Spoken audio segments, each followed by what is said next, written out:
All right. Well, hello, everyone. My name is Jose Jordan. I'm the Justice and Civic Interior Design Leader for DLR Group. I see some familiar faces in the crowd, so thank you all for being here. And for those of you who do not know me and do not know what civic and justice means, it's okay.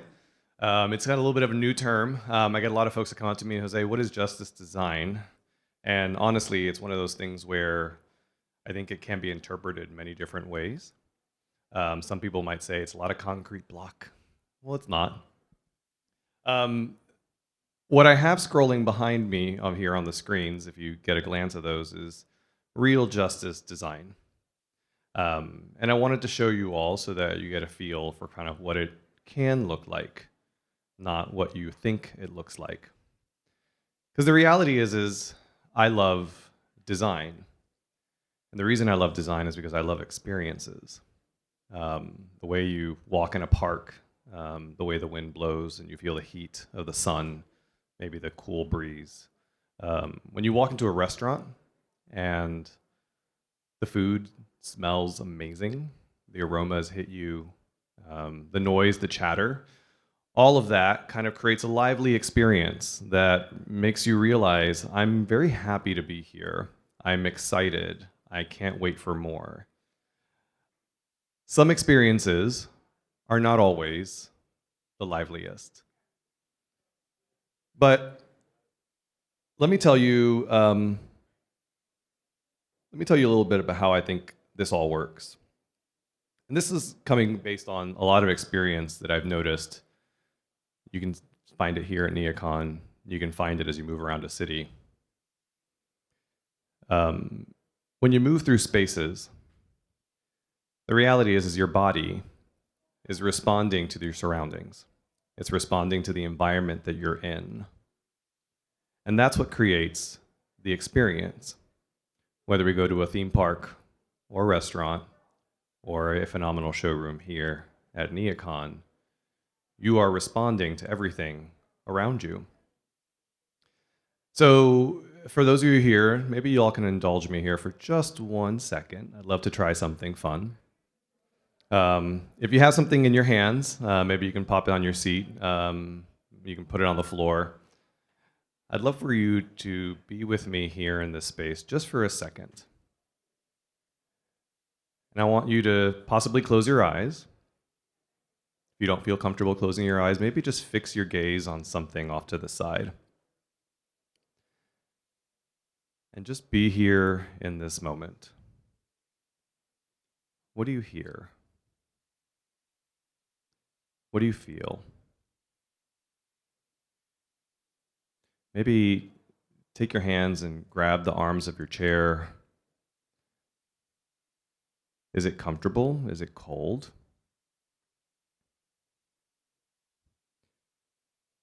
Think about the last 2 days here at NeoCon and what this environment feels like. Do you feel alive?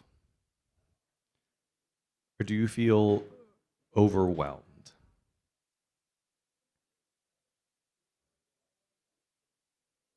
So I'll have you open up your eyes, come back to the room here with me, and just take a little bit of those thoughts with you. Maybe put them in your pocket for a hot minute. Because I'm going to tell you a quick story about an experience I had, ironically, here about 2 years ago at NeoCon. I was invited to be a part of a health and wellness roundtable discussion. Very excited that someone wanted to hear my story. They wanted to hear my insights here. I was the kind of designer that showed up every day, did my job, and went home feeling great that I was hopefully having an impact on the world. So I was nervous, and I was also late. And as I ran into the room, up here on the 10th floor, I believe, I walked inside and everyone was already settling down into their seats, and I looked around, and much like this room right here, there was a variety of furniture, right? There's a little bit of some sofas, a lot of people on the sofa, there was a couple lounge chairs, and opposite the room was a single red chair. Now, the single red chair was gorgeous. So I walked over, I was like, I'm gonna go sit down on this little red chair. Now, the red chair was really well designed. It was beautiful, had a very simple frame, a flat seat, a very small low back, very elegant.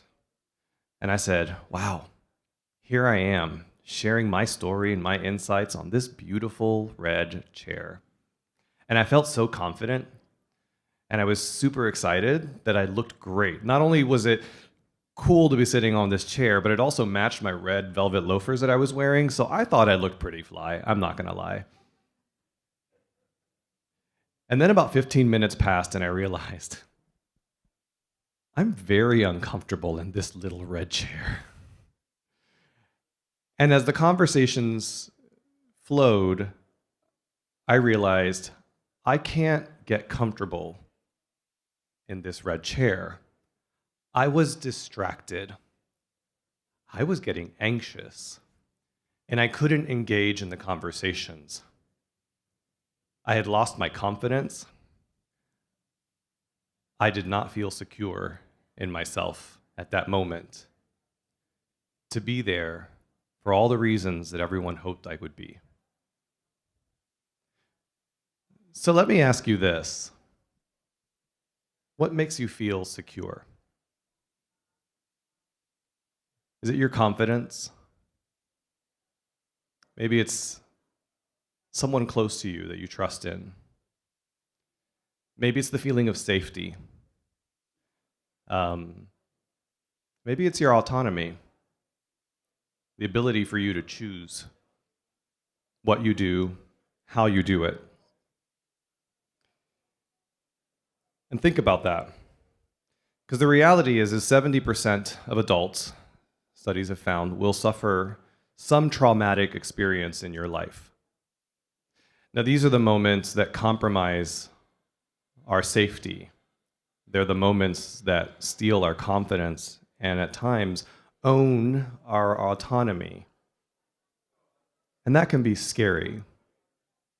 I had a recent incident with my mother, had a stroke in December. And she's struggling through that right now. The lack of autonomy, the lack of independence. There are moments in our lives that we will go through where we realize we no longer have that feeling that makes us feel secure. And that's a little bit why topics like trauma-informed design, and we've heard inclusive design, are so critical in public spaces, healthcare design, but also justice design.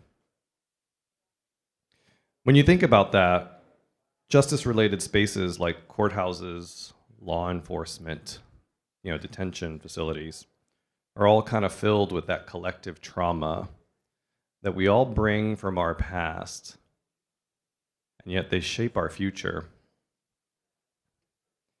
Because the reality is at some point, all of us will have a traumatic experience that we will need to learn how to cope, or it may actually dominate a lot of who we are in the future. Now, I know these conversations can be very difficult. These environments can be very difficult. But each one of us at some point will engage with a justice facility, whether it's to grab a driver's license. That can be scary. Whether it's to serve on jury duty, whether it's to adopt a child, or even possibly visit a loved one in custody. But the one thing here, and I would like to make note of this, is that justice conversations are progressing. They're progressing around the world. They're developing, and they're changing. But so should the spaces. The spaces that hold these conversations, that hold these experiences, are also changing. And they're also progressing and developing. So let me take you on a quick field trip here. Anyone been to Nashville? Raise of hands, I love it, Nashville. Anybody from Nashville? No. Hot chicken, wonderful music. I was gonna say delicious food, but that's hot chicken already.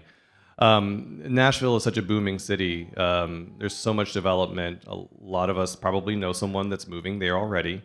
if it's not family members that are already there. A lot of conversations going on about Nashville, a lot of new things. As a developing city, the opportunities are endless, but there are experiences that are pretty new. I want to talk a little bit about someone that's a good friend of mine. Chief Justice Sheila Calloway is the Chief Justice of Juvenile Courts in Metro Nashville, or Davidson County. Some of you may know her. She's been on a Max streaming series called Justice USA, which actually follows the justice conversations and events and experiences throughout all of Nashville, Tennessee. If you get a chance, go watch it. You see, Justice Calloway, I call her Judge, is purposefully trying to change the future of children in the system. When children encounter the system, what does it feel like to them? How can we change the opportunities from being locked up behind a wall to maybe being able to engage resources that can help them produce a brighter, better future? She's purposefully asked the question, justice, what does it mean? Because you hear a lot about that. We say that a lot. You hear it on TV, you hear it in the movies, you hear it on the news. Someone says, I want justice. What does that mean? Judge Calloway seems to think that maybe it means we want healing. We want healing from the events that transpired, and maybe we want healing from what I suffered, the pain. Or maybe I just need healing from the decisions I made. Because Judge Calloway will say, and I quote, those who do wrong need healing as well. And it wasn't until recently that she came to the realization that spaces have an impact on our healing process. And when you think about that, for us, maybe it's so commonplace. There are people that are leading conversations out there that have an impact on your future welfare that have no idea that the space that's in, the environment that you're in, is weighing on whether this is going to be a positive outcome or something that you might carry with you for the rest of your life.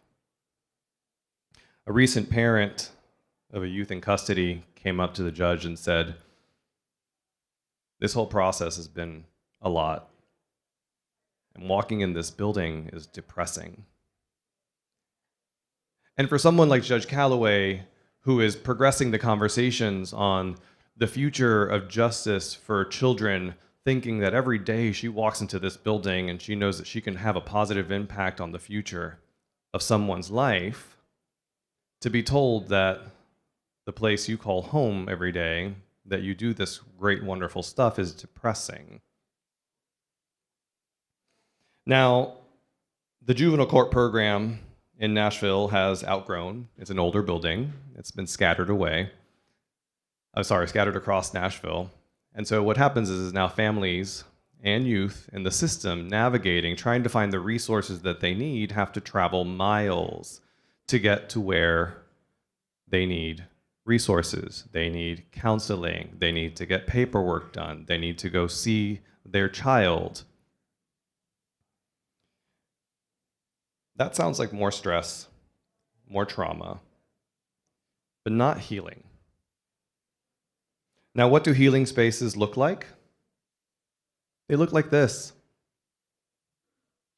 This, what you see on screen, is the Nashville Youth Campus for Empowerment. It's Judge Calloway's vision of the future. It's a central location that allows the reimagining of the experience of children and families in the justice system. When a youth is brought in, what is their first impression? Is it fight or flight?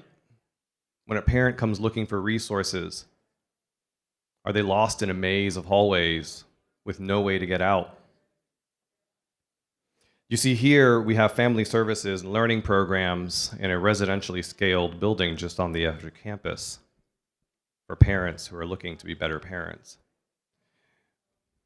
We have a generous courthouse lobby with spaciousness, views to nature, natural materials, and a really fun staircase that twists and turns like you were climbing a hill or climbing a limestone bluff, if you're familiar with Nashville geography.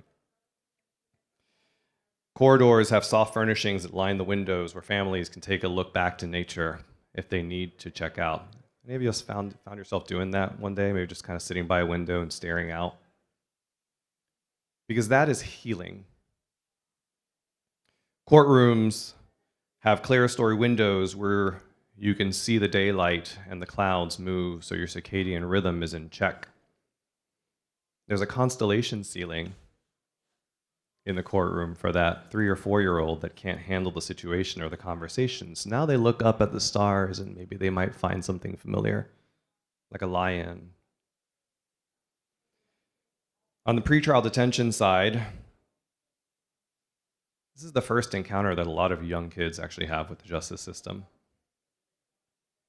So we have soft indirect lighting. We have deep padded seats so they can sit. Or maybe they want to just lay down and cope with the moment. Housing units are now cottages. Holding cells are now bedrooms with chalk walls and innovative anti-ligature furnishings that have a wood look to them so they feel like normal furniture in a safe and secure environment. Classrooms are actually no different. Classrooms have active learning, furniture with non-directional seating, so a child can choose how they sit when they learn. Because the reality is that the goal here is to create an environment that supports a positive, healing, equitable, and transformative experience. To reduce trauma in an already stressful experience in order to possibly reduce or even eliminate recidivism due to unmanaged mental or emotional stress. Now, the one thing I'd like to end on is something I mentioned last week. I was at AIA speaking on, well, this same project I just mentioned to you today. And after a full day symposium of talking about how we can change the world and we have all the best intentions in order to impact positivity in environments like this, I realized we are not agents of change in our own right. Because like any successful project, it takes everybody at the table to have the same mindset and the same goal to achieve these things. So if you ever find yourself working on a justice project, it's a courtroom, transitional facility, mental health facility, think about the impact your design decisions have on the future of someone's wellness. Their life, their welfare may be on the table. But don't be afraid to challenge the standard practice or the norm.